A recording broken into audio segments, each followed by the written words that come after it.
Kung alam lang ng mga panatiko na mas may malasakit ang mga Exeters sa kanila kesa sa mga pinagtatanggol nilang pamunuan, nakakaawa talaga sila kasi alam natin ang mga ginagawa nila. Ako nga po na-shock. Ako nga dati, nung bagong exit ako, kay Daniel Rason lang ako hindi ko alam yung ibang mga bagay regarding kay Soriano. Hindi ko confirm. Though meron akong nakita, meron akong narinig, pero wala kasi akong na natanim sa pagkatao ko yung huwag kang mag-iisip ng masama sa taong kinakasangkapan ng Diyos. Ginagamit lang pala yon para mang-uto ng tao. Nung may mga nag-confess na sa akin, yung unang nag-confess sa akin, hindi ko masyadong pinansin. Yung pangalawang nag-confess sa akin, doon na. Tapos may pangatlo pa, may pangapat pa. At dumarami. Tapos, mas na-confirm, nung si Uncle Philip. Sabi ni Sis Elizabeth Caballo, nung active pa ako last January at February, konti lang dumadalo sa Zoom, sa lokal. Mas madami sa Zoom. Yes. Actually, pati yung mga dumadalo sa naka-connect sa Zoom, hindi naman po dumadalo. Ang daming ang nagme-message sa akin, biro mo, nasa Zoom sila, pero nagbibidyoke lang. Meron naman, nagbibilyar lang habang naka-Zoom. So, wala na po, hindi na po, Hello, kabayan! Pogi, kabayan!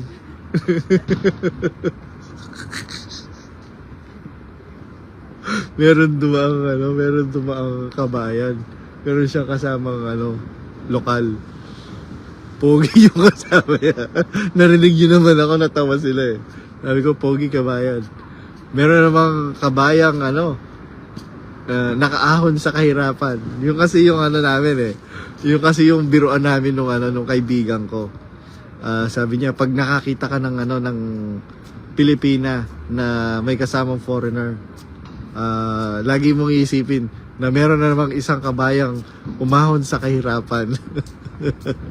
It's just a joke, mga kapatid.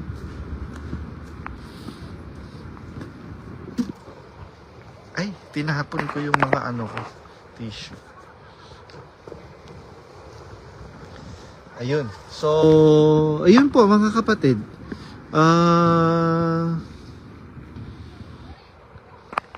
Nasa na ba ako?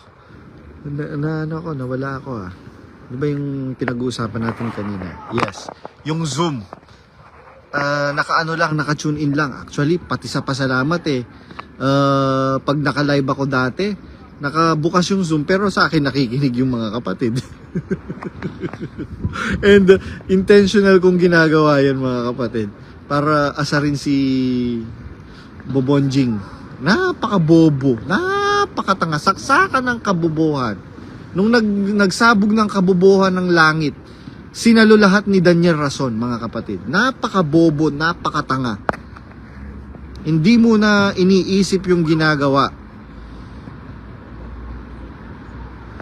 Aha, nandito si Sis Joseph Oliver. Sis Joseph Oliver, na-update mo na ba yung try ko ngang mag-send request. Ayan. Nag-send ako, ay, nag-failed. Why? Nag-failed siya. May problem. There's a problem. There's a kind of us all over the world tonight. Ayan. Pa-dilim na dito. Ganda. Sarap ng simoy ng hangin dito.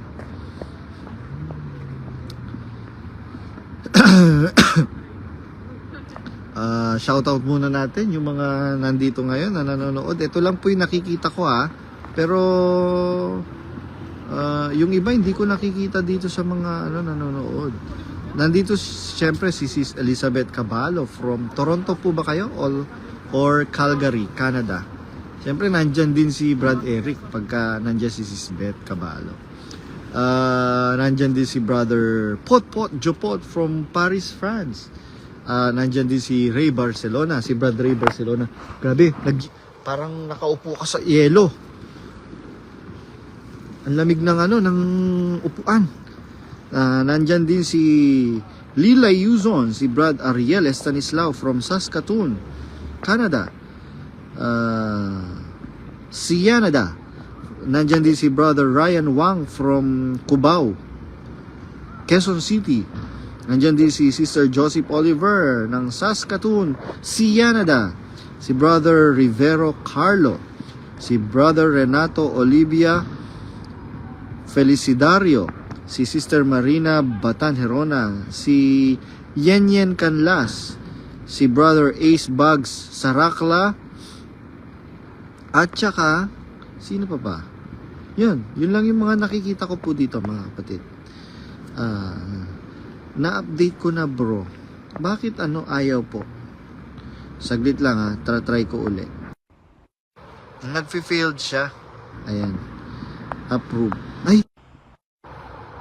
Nag-failed po siya. Sis Joseph. Sis po, bro. Sis daw si Ace Bag Sarakla. Akala ko bro ka. Sis ka pala. Ayan. Nasa na po ba tayo? Padilim na dito Ang ganda kasing tumambay dito para akong nasa Brazil. Brazil feels. Yan. Nung nasa Brazil kami kasi walking distance lang yung mansion ni Soriano sa dagat. Nag-failed po Sis Joseph. Hindi ko alam bakit. Why? What's the problem? Sana gising si sabi ni Brad Wilfredo Raplisa, hello Brad Badong, may utos pala ang MCGI na ang mga KNC nag-aabuloy na. Nag-aabuloy naman po talaga yung mga KNC. Kahit nung worker po ako, tinuturuan po namin silang magbukod at magsimpan. Hindi po ngayon lang yan, noon pa po yan. Manggagawa po kasi ako kaya alam ko yun. Merong nga dati nung destino ako sa KNC pa lang, yung regular worker ko kinukuha niya yung abuluyan namin sa KNC. Sabi ko, bakit? Wala daw kaming pamasahe. Ay, hindi po pwede, sabi kong ganyan. Abulo ito ng mga bata. Meron akong pera, sabi ko, ito na lang. Sabi ni Sis Ace Bugs Zarakla, update bro? Ano po yung 400 million at 700 million? Ano daw po? Hindi ko alam kung hindi na rin po ako updated kay Daniel Rason actually. Tsaka sa mga pangyayari dahil busy po ako sa work. Kailangan ko pong kumita at maghanap buhay. Kanina nga ang bastos nung galing kasi ako sa bangko kanina. Pina-activate ko yung online banking ko. Tapos nung magwi-withdraw ako ng pera, merong sumingit sa akin. Siningitan ako sa pila, sabi ko, merong pila. May work ako, sabi kong ganyan. Mahirap kasing makipag sa mga tao. Ginawa ko, umalis na lang ako kaysa malita ako sa work. Ayun.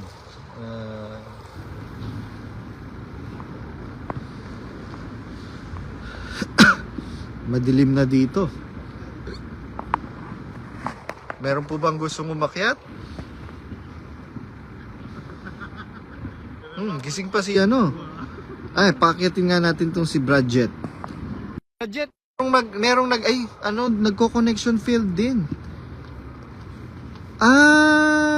I know. Walang makakaakyat ngayon kasi restricted yung yung messenger ko. Hindi ako makakapagpaakyat Bradjet Magno ng ito yung group servant na nag-resign. Group servant sa Singapore na nag-resign. Meron nag-message sa akin na taga-US, nagulat nung pinost ko yung picture ninyo na nagsalo-salo kayo dyan. Nagulat nung malamang Exeter ka na. Actually, tinanong niya sa akin, Exeter na ba to? Sabi niya ganyan. Ayan. Kaya maligayang paglaya sa'yo, Bradjet Magno. Matapang na si Bradjet Magno. At yun naman po talaga ang dapat, mga kapatid. Wala naman po tayong dapat ikatakot. Well, syempre, naiintindihan natin yung mga kapatid na for the meantime, tahimik muna dahil hindi po kasi natin alam kung ano yung pwede nilang gawin, mga kapatid, sa atin. Kaya, yun. Actually, bago ko pinost yun, humingi muna ako ng pahintulot. Pwede ko po bang i-post ito?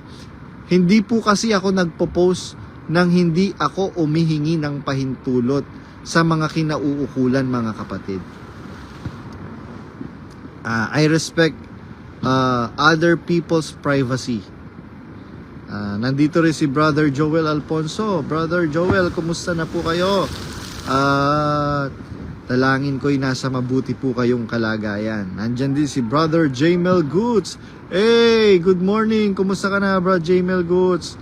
Alam ko hindi ka pababayaan ng Panginoon at ang iyong pamilya.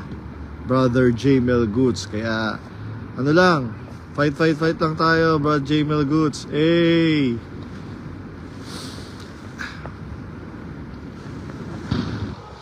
Nandyan din si Brad Bong.